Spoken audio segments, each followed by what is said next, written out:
the clock forward 7 or 8 years.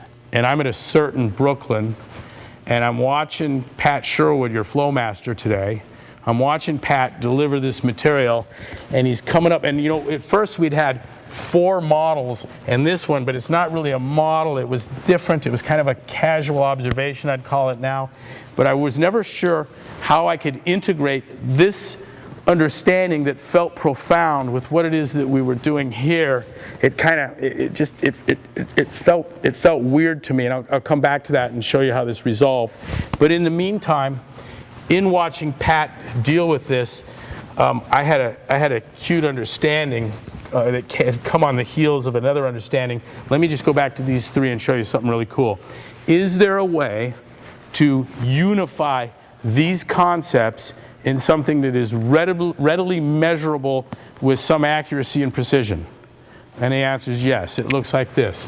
If I put on this axis power, and I put on this axis duration of effort or time, and say I get out here at 3 minutes, and I pick something that takes 3 minutes long, how far can you row in 3 minutes? And I give that a data point. What's the average power output in 3 minutes? And then I say, let's do 165 clean and jerk. How many reps can you get? And by the way, on this axis here for power, I can either make this relative, that is first place, second place, third place, fourth place, you know, etc., or I can resolve it down to foot-pounds per minute. So I can do this ordinally or cardinally. Don't worry about that. But I'm going to measure the output on this axis, and I'm going to measure the duration of effort here, and I can do a handful of different things and take their average. And I can do this at 10 minutes, and I can do this at 20 minutes, and I can do this at 5 seconds. You follow me? And take a whole bunch of these data points. The more things I come at each of these distances and find their average, I can get a graph. What I've done is I'm going to measure a whole bunch of different things from short duration to long duration and measure their power output. This, by the way, is going on in the relative sense exactly what the open is in the games. We're getting a relative power measure against broad time domains. Here's what we're saying. This is work capacity, power, measured across broad time and modal domains. Remember I told you force times distance divided by time, that's power, right?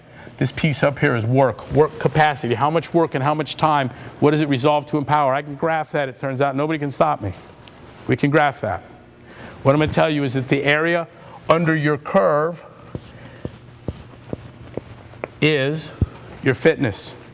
And I'm going to tell you that this includes this definition, and this definition. It's embedded in there with accuracy and precision. It's a huge eureka moment. Lon Kilgore at Wichita State University in Texas, Wichita Falls, says that this is the world's first definition of fitness that meets scientific rigor. It's a whole lot better than vitality, energy, sense of well-being, right? Able to do your daily tasks. I have accurate and precise measures that will meet scientific standards for measuring fitness in the relative sense, like in the games. Look, your curve, the other guy's curve, the other guy's curve. I got first place, second place, third place. You with me? That's all that's happening in these placings we're adding. We're looking at the relative power output across broad time. Have you noticed that these are all AMRAP? Have you noticed that we've got some that are short duration and some long? Here's the line. Fitness is work capacity measured across broad time and modal domains. Sounds like a lot, but we can do this. Work capacity, the power output, measured relatively or in absolute terms. Measured across broad time from short duration and long duration modal domains to a whole bunch of different shit at each distance. There. Isn't that easy? That's fitness. Now, I'm watching Pat up there work with this continuum that I told you about that was always kind of perplexing. How does that fit in? That is, how is it that these pieces feel, all these things we can measure, sit on this continuum from sick to well to fit. And remember, well being normal, I like that because we all know that the super fit are abnormal, right? how is it that these things all sit well ordered? If this is all one and the same and we're looking at different degrees of the same entity, it came to me in this blinding flash that this piece here that is power and that is duration of effort or time, our work capacity curve, that if I come out here on a third axis, and I hope this looks like a corner of a room to you. Kinda? Chris, was that? Nah, really? You seeing that? You see the 3 dimensions here, guys? Okay?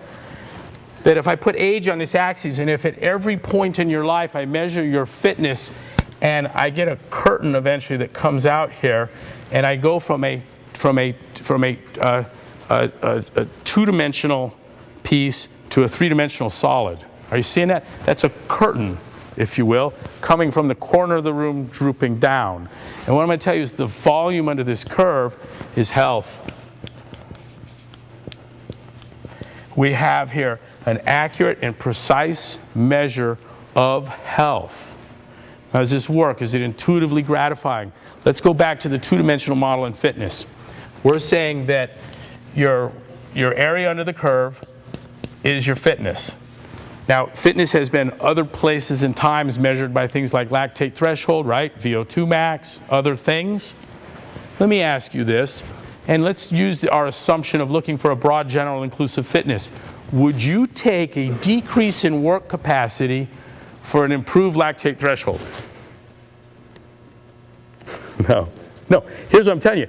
You won the VO2 max race, but you lost the game, the race, the meet, the competition, the games. Anyone that looks wants a biometric like lactate threshold and would prefer that over performance doesn't understand fitness. Is there anything that you would take, and forget money and other things, is there something that you would take in lieu of work capacity? As an athlete looking for a broad, general, inclusive fitness, an ability to what? And by charter, we're looking for something that would help people with the unknown and the unknowable. A training regimen that may not be perfect for anything, but in the union sense, in the broadest sense, may be perfect for everything. If you kind of follow the vernacular, it's a little fuzzy, but when it sits with you, it sits with you. I wouldn't. Let's take this out to 3 dimensions. If this curtain doesn't fall much, what I'm telling you is that at 90, imagine someone has an inordinate work capacity. They can move large loads, long distance, and quickly. Would you trade that capacity for improved blood pressure?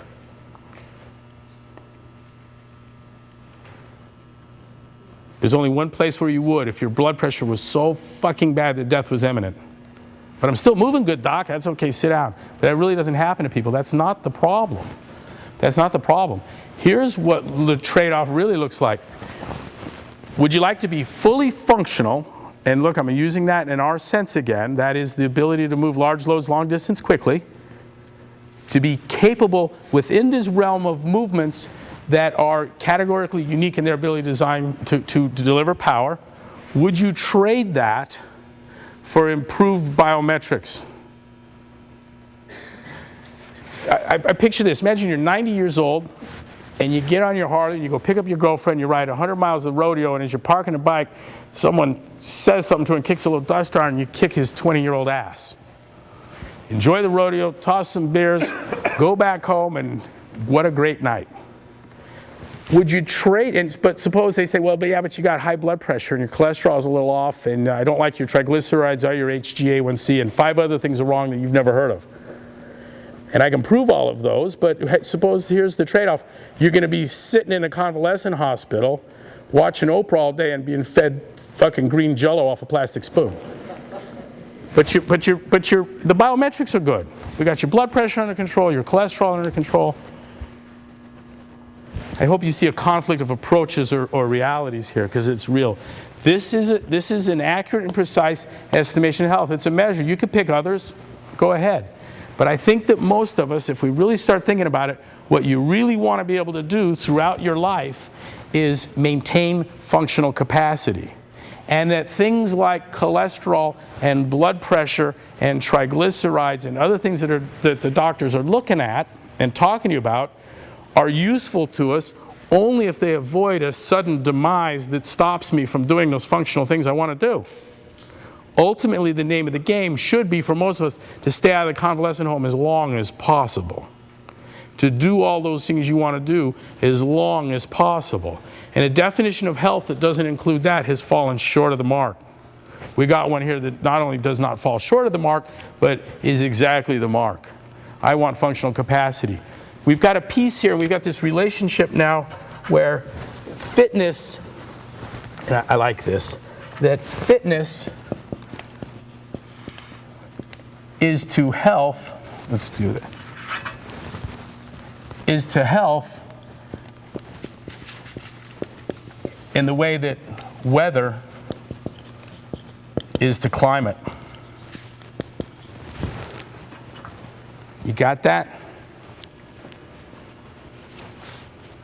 Just because it rained one day in San Diego doesn't mean that's the climate, right? That's the weather at that moment. The weather is a snapshot of the climate. Your fitness is a snapshot of your health. If you can maintain your fitness into advancing years, you have, for our standards, health. And it can be measured. And these other things, again, are going to be important. Things that your doctor tells you important, I guess they must be. He tells me they are. Triglycerides, cholesterol, blood pressure. I'm going to tell you they're important only if they're predictors. Predictors of my work capacity. The bummer about high blood pressure is that it correlates with sudden death and coronary heart disease and cardiovascular disease. That's what's significant about it. And I don't want high blood pressure, but I don't know how many things it's causal of. We can name some. Triglycerides even fewer, cholesterol fewer yet. But these are correlates. Correlates. And what we want to do, and it comes right back to this now, what I want to do is I want to look at all of these things that, like blood pressure, cholesterol, strength, speed, power, your Fran time, your blood pressure, your HbA1c, whatever that is, insulin resistance, whatever that is, glycosylated hemoglobin, whatever that is. I want to look at all those things, and I want to figure out which of these things are truly best seen as independent variables and which would be best seen as dependent variables. Which of these things are truly causal of a decline in work capacity, and which of these things are really indices, indicators, or correlates or symptoms of. We all know the problem with the runaway train, right? There was a classic example, I think it was in Rialto, California, of a train on a downgrade that lost brakes and ended up going 100 miles an hour and derailed and destroyed a neighborhood, broke an underground gas main. You ever seen that on TV? It was a really cool show. Did you see that, Dave? And a few days later, the neighborhood burst into flames because it had broken this gas main and they didn't know. Runaway train's a problem. You've got that? And we can use that as an analogy for things amiss in your health. What, blank stares? Come on, fast train can't stop. Problem, right? Okay. Is the problem the speedometer? Because I can take a hammer to the speedometer, break the glass in gear, and push the thing back to zero. There, I solved the problem. Didn't help, huh? You're not happy? You look out the window, we're still going 100 miles an hour. The question needs to be asked is, are elevated triglycerides, elevated blood pressure, out of control HbA1c, are these things the speedometer, or are they the train going too fast? That needs to be asked. It's not. It needs to be answered. It's not. Check it out. We're going to answer it. We're going to answer it. And here's the CrossFit hypothesis, that what you had for dinner, the way you eat, and what activities you engage in, what your movement patterns are, what exercise you get, are truly the independent variables, the causal factors that determine all this other nonsense that everyone's looking at.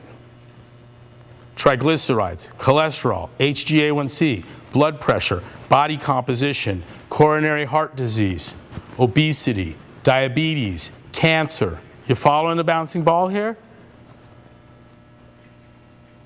That diet and exercise are the things you address to fix those other things. This is the brakes on the runaway train. And a medical solution to an impending, a syndrome X kind of impending doom, as evidenced by some of these correlates, these biometrics, these findings that we get from a blood draw and sphygmomanometer, blood pressure, and from body composition analysis, all those things, that those things are indeed the symptoms of a metabolic derangement that is caused almost entirely, certainly for the overwhelming majority of us, through bad diet and not the right kind or enough exercise. But this needs to be demonstrated. It needs to be demonstrated. And it's funny that we have just come to see in the past year after, and you had to look at things this way to see the opportunity that sat before us. But the cool thing is that what sits before us right now is an opportunity to figure out what admixture of lifestyle considerations that would include eating and exercise coupled with your engagement with traditional medicine, interventional medicine, yields the best life. Measurable again by what?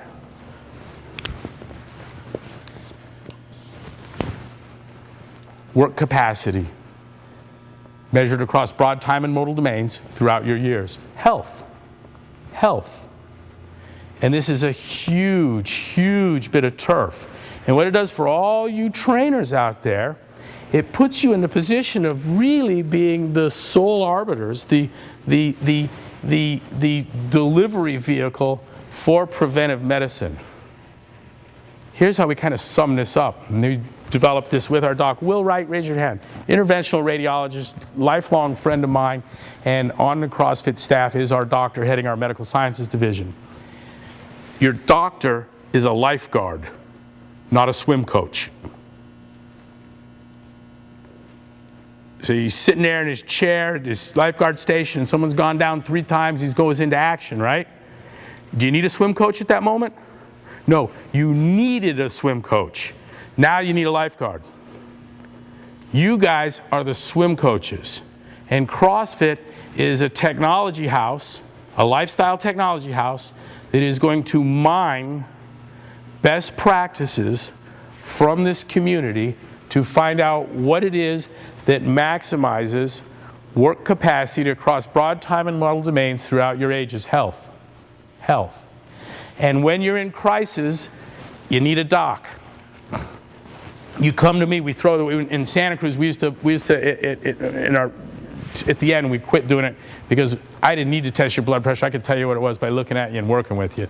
But we would cuff people and get blood pressure on them. And if you'd come to me and I'd thrown that on and you were 220 over 160, I'm like, well, what you need is paleo and Fran. No, in fact, that's exactly what you don't need is Fran. What you need to do is you need a lifeguard. You need to get to the hospital. You need antihypertensives. And in conjunction with that, if we can stabilize that blood pressure, now we need to talk about swim lessons. You've been pulled from the water. We pumped the water out of you, slapped you around, brought you back, big cheers. Now let's talk about swim lessons. Where do you get the swim lessons? At the hospital? No. They don't have no fucking idea what to do there. None. We ask cardiologists, 2 most important tools in cardiology. It's defibrillation, it's clear, right? You know that you've seen it? And venous graft bypass surgery. What's the preventive value of either? So you're like, hey, I don't want heart disease, so I'd like to be defibrillated every Thursday at 7 o'clock. Just stand clear, give me the jolt. Or let's just do a bypass now. I know my arteries are clear, but let's pull some plumbing out of my legs and put it in my chest so I can live longer before the need. Now, there's no preventive value. There's no preventive value. You're that. You're that. Now, what are we going to do to mine this? It's kind of interesting. It's been the thing that I've spent the most time on for the past 18 months. And here's what it looks like. The affiliates are trainers. We got 40,000 trainers out there and about 3,000 affiliates. They are taking people through exercise. They are telling them what to eat. And they are measuring, testing, and developing their performance. The work's been done. And there isn't an affiliate out there that doesn't know that you can't have been doing this for 18 months without someone telling you, hey, you won't believe it. I didn't tell you my triglycerides are high, now they're not. I used to have hypertension, now I don't. I'm a lot thinner than I used to be. The experiment's being conducted. We're already engaged in altering work capacity across broad time and modal domains, and we are doing this through recommendations on diet and exercise, and the affiliates, in very many cases, are measuring the results. It's what they do. But we want to do better than that. We want to do better than that. So we went to work, and we hooked up with a group of guys that we talked into leaving SAIC. And at SAIC, Brian, give them a quick spin as to what SAIC is. There's some spooky shit over there. What? Probably the number 10 defense contractor. Number 10 defense contractor. On the planet, but they're... Louder, B, you can't hear. Yeah, their big customers have three-letter agency names, like NSA, National Reconnaissance Office. They build all kinds of spooky high-tech. They're in La Jolla, California. Got 40,000 employees, maybe 2/3 of whom have PhDs in various fields. And a lot of them have walk-around clearance at the highest levels of government. Walk into CIA, walk into NSA, walk into the White House, and they do cool stuff. We took two guys from that and formed an outfit called Fugue Sciences Group, of which CrossFit is a partner. And these guys are Cliff Lewis, PhD physicist, who, by the way, was the keyboardist in Femme Fatale. Kind of trippy, weird even. I don't know if he likes us telling that. And Bronze Larson, who's a PhD mathematician, and Cecinio Baldus, who's a world-class coder. Only got a master's degree, but we're going to keep him anyways. And that, in conjunction with some other staff, we've got a CIO in Ben Elizer. Ben's here. Ben, show your hand. That's Ben, our CIO. We have a CTO in Eric Bodner. And these guys are power players from industry, from Silicon Valley, that have been involved in world-changing tech projects. And we have a chief sciences officer in my father, Jeff Glassman, who was program manager for the weapon system that were on the F-14, 15, and 18. He's a PhD systems engineer. And a chief medical officer in Will Wright here, Dr. Wright, and a host of others, and a volunteer staff of physicians. I think our roster might be a couple of hundred strong right now. And a partnership with Beyond the Whiteboard. You know those guys? How many here know Beyond the Whiteboard?